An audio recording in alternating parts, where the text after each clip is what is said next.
So we're all there at the Target. Well, the fiance and myself were at the Target, and we're waiting for my ex to pull up, and he finally does. And when he sees both of us together, he sat in the car for a little bit, and he started texting her, and she's like looking at her phone, and she's reading the text messages to me or whatever.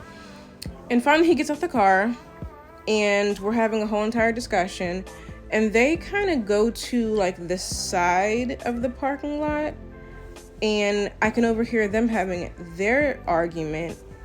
And slowly but surely, it eventually started to resolve. And me only feet away, I was just fucking baffled.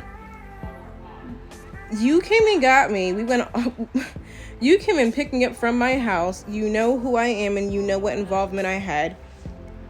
We're here in public at a Target out here in the parking lot, and are you already like reneging and backsliding right in front of my very eyes for this man? Like, you do know why we're in this parking lot, right?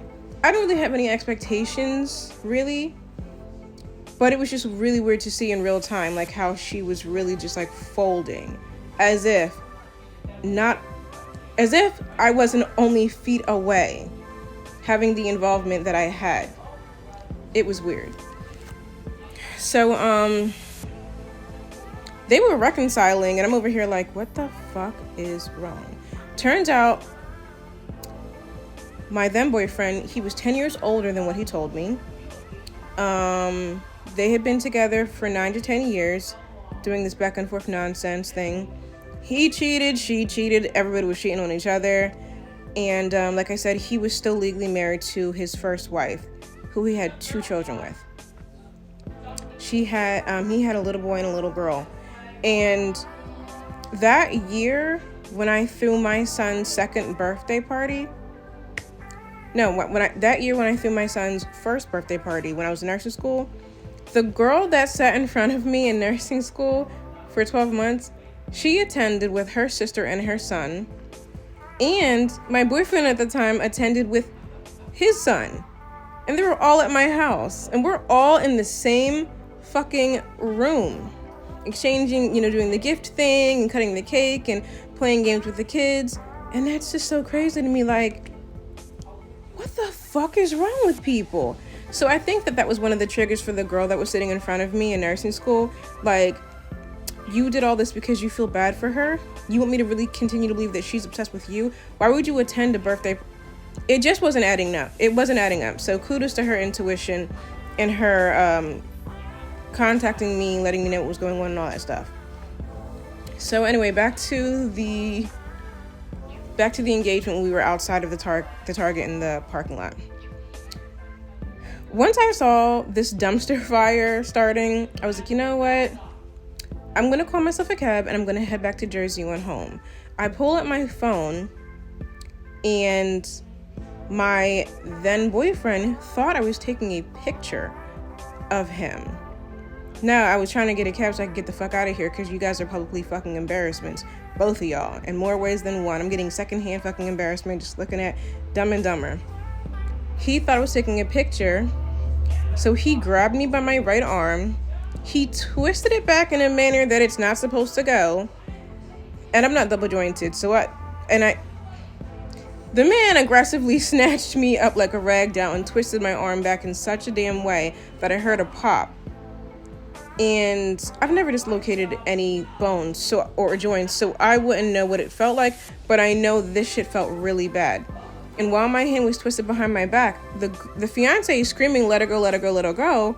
And now she's wondering, like, me and her, we now know each other. What exactly, she's not taking a picture, but what would you be in fear for of her taking a picture? Like where is the imminent danger? What are you afraid of when it comes to this picture? Are you what are you actually afraid of? But there was no damn picture. So while he has my hand twisted behind my back, he's grabbing the phone out of my right hand. And I let go because that shit hurt. I let go of the phone so he would undo my arm. She grabbed the phone and gave it back to me. And there were people in the parking lot of this Target that were bystanders that were just watching. And they're asking, do you want me to call the police? You want me to call the police? And I was like, no, I'm just trying to go home. Like, it's fine. I'm just trying to go home. So my taxi arrives. I go home. While I'm at home for like the next 30 minutes to an hour, my right arm swelled up so big. And I have very small, I have small wrists and small arms. But it swelled up so big. So I called my doctor and was just like, hey, I think I may have sprained my arm, but I'm not real sure. And he was like, it was after hours because it was like 6 p.m. And he was like, go to the ER and go get an x-ray done. So I go over to the ER, get an x-ray done at Cooper. And they found bruising on the muscle of my arm. They asked me what happened and how it happened. And I told them. And then they said, do you want us to call the cops? Do you want to press charges? Do you want to make a report? What do you want to do? Because you didn't just fall on your arm. Like this wasn't an accident. This was intentional.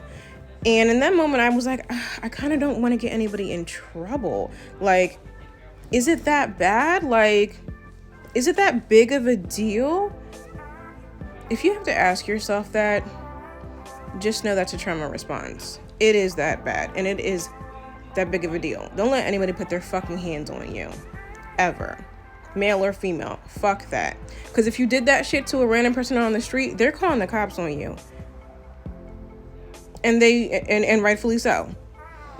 So I did decide to pursue getting the authorities involved, just because by that point, I was in the hospital like 3 or 4 hours. My phone started blowing up with text messages and phone calls, not just from my ex, but also from the fiance. And I'm just like, this is so overwhelming. I don't really feel like doing this. I do want it just to go the fuck away. I can live with the fact that he turned out to be a fuck boy, but I don't want to be in this weird ass triangle with you two, because this shit is all just so damn weird. And everyone was older than me. She was the same age as him. So they're 10 years my senior. So this shit is messy. This looks like something that y'all been doing and y'all do like every other fucking day, but I don't want no parts in this. So I made the report. I got discharged. The next day I got my TRO in place, and the text messages and phone calls did not stop until the following night by the time that he was served. So in the upcoming weeks, as I waited to go to court for the final restraining order, the fiance would contact me every single day. She was texting me, she was calling me, she was checking on me. She was older, so I kind of looked at it as, she's just more knowledgeable and she's kind of just really looking out for me like a big sister would or whatever. And it's just a really fucked up weird situation, but I appreciate her considering me. And we would spend hours on the phone, hours upon hours on the phone. And she would call me and even just gossip about things that he had told her in the recent days to weeks to get me to see what I would say in response, which wasn't a huge red flag to me at the time because I was very young and very gullible, and Naivete was my middle name, so I didn't really know what was going on and what role that she played. So finally, we go to court. I submit everything that I have. I do my testimony. He submits everything that he has. He does his testimony. And the judge says you can bring in the witness. In walks the fiance, and she's wearing these huge black sunglasses. She gets on the stand, takes her oath, and the judge says to her, please remove your sunglasses. You're not allowed to wear sunglasses in the courtroom. We need to see your face. We need to see your eyes. So she took them off. I'm thinking that this woman, who I never asked to be my witness, I'm thinking that she really just, because she knew about the hearing and she knew the time and she knew the location, I'm thinking that she's about to actually share what took place. This woman really sat here and told me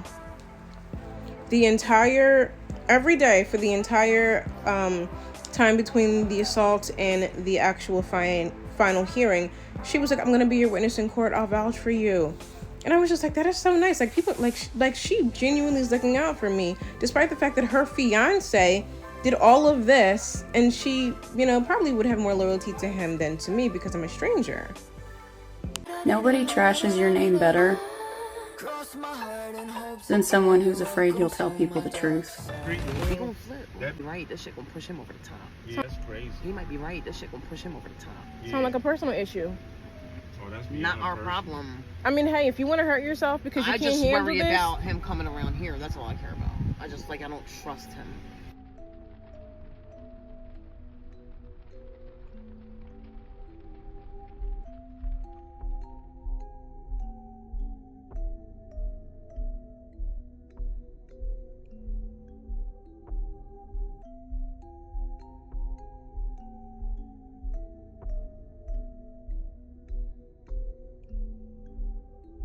everybody who has done me wrong has gotten their karma.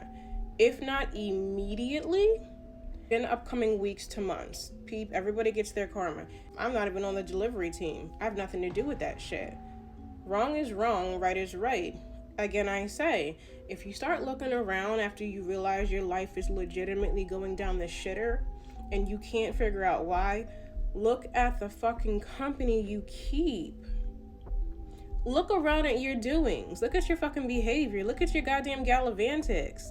We really got grown-ass people out here who will sit up here and cry and say, like, why am I going through all of this shit? Why is this all happening? Meanwhile, it's your fucking karma. It's the consequences of your damn stupid-ass actions. Like, why are you so damn surprised? Did you really think there were no consequences for being a fucking liar? Did you really think there was no consequences for trying to ruin people's life? If you had told me that this year was going to go the way that it went, I would have never believed you.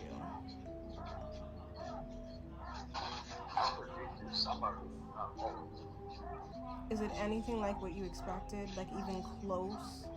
Like realistically, he predicted about that he was lying about certain things. Like you meet somebody, the terms are love, and they ruin your entire life. Or they try to, in a matter of months. We were just strangers. A little over a year ago, we were strangers. And now look at us. People are scary.